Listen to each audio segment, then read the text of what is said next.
We can speak now to the Labour peer and former head of the Royal Navy, Lord West. He joins us from our Westminster studios. And thank you very much for your time this morning. You've been casting some doubt on what's been happening, the evidence, according to our own Defence Secretary, according to President Macron of France and others, about what happened in Douma, saying that the evidence doesn't really fit well for President Assad ordering a chemical attack. Just tell us more about your thoughts on that, first of all.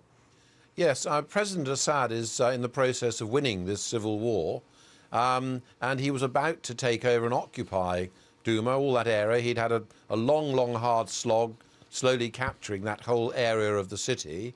And there, just before he goes in and takes it all over, apparently he decides to have a chemical attack. It just doesn't ring true. It seems extraordinary because clearly he would know that there's likely to be a response from the Allies. What benefit is there for his military? Most of the rebel fighters, this disparate group of Islamists had withdrawn.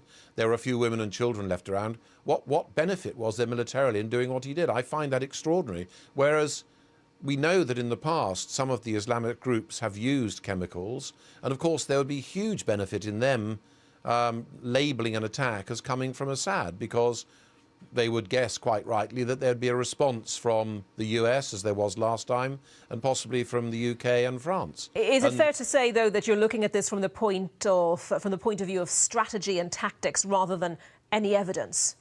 Absolutely, although we do know that the reports that came from there were from the White Helmets, who, let's face it, are not neutrals. You know, they're very much on the side of the disparate groups who are fighting Assad, and also the World Health Organization doctors who are there. And again, those doctors are embedded in amongst the groups, doing fantastic work, I know, but they're not neutral. And I am just a little bit concerned, because as we now move to the next phase in this war, if I were advising some of the Islamist groups, many of whom are worse than Daesh, I would say, look, we've got to wait until there's another attack by Assad's forces, particularly if they have a helicopter overhead or something like that and they're dropping barrel bombs, and we must set off some chlorine, because we'll get the next attack from the Allies. And there's no doubt that if we believe he's done a chemical attack, we should do that.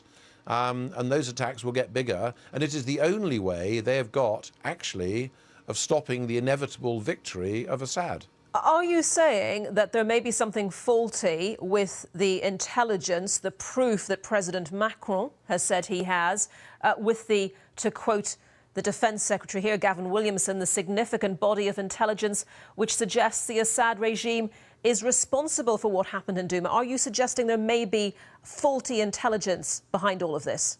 I think if it's saying it suggests it did it, I'm not sure that's strong enough. If they've got, and I'm not privy to this, if they've got really good intelligence, let's say, for example, GCHQ or NSA intercepts of Syrian officers discussing an attack and saying, yes, let's use chlorine, then OK, fine. And I have no difficulty with what was done, none at all. I think if he has used chemical weapons, it's absolutely right to do a rap across his knuckles to show him that the international community are not willing to put up with this, and it's right to do it.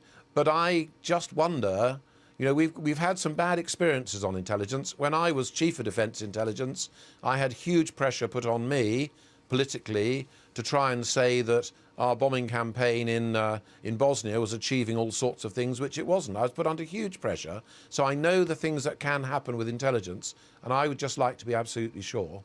We know that the Russian Foreign Minister, Sergei Lavrov, said on Friday, or accused a Western state on Friday of perhaps fabricating evidence in Douma or somehow being involved with what happened in Douma. Given that we're in an information war with Russia on so many fronts, do you think perhaps it's inadvisable to be stating this so publicly, given your position and your profile? Isn't there a danger that you're muddying the waters? Well, I think the answer is, if there's a real concern, let's face it, if he hasn't done it, then that is extremely bad news. You know, if Assad hasn't carried out the attack, and I think it's just worth making that clear. I think our government's policy towards Assad has not been clever since 2013. To say we're not going to have anything to do with him, he's not the president, we're not going to have anything to do with him, is flying in the face of realpolitik, of facts on the ground. And he's a nasty, unpleasant, horrible person. There's no doubt about that. But the reality is he's there. And our policy of not talking to him almost, as if anything, prolonged this civil war. Do you have concerns, though, about giving war. credence, perhaps, to the Russians? Well, I have to say that the Russians talking about another power doing it is complete nonsense. And the Russians, I'm afraid, lie as a matter of policy. So I have no truck with that. And so I'm not paying attention to what they're saying, to be quite honest. It's just my concern. You know, militarily, it just seems extraordinary.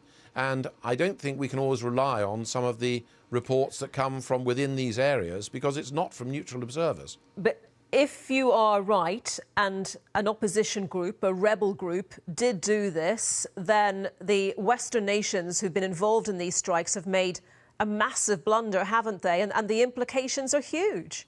Well, certainly, if that is the case, we've been duped. But these things happen in war. And, you know, but I think, yes, we would have been duped. And I think we will learn a lesson from that, because if it's done again, we'll be a little bit more careful.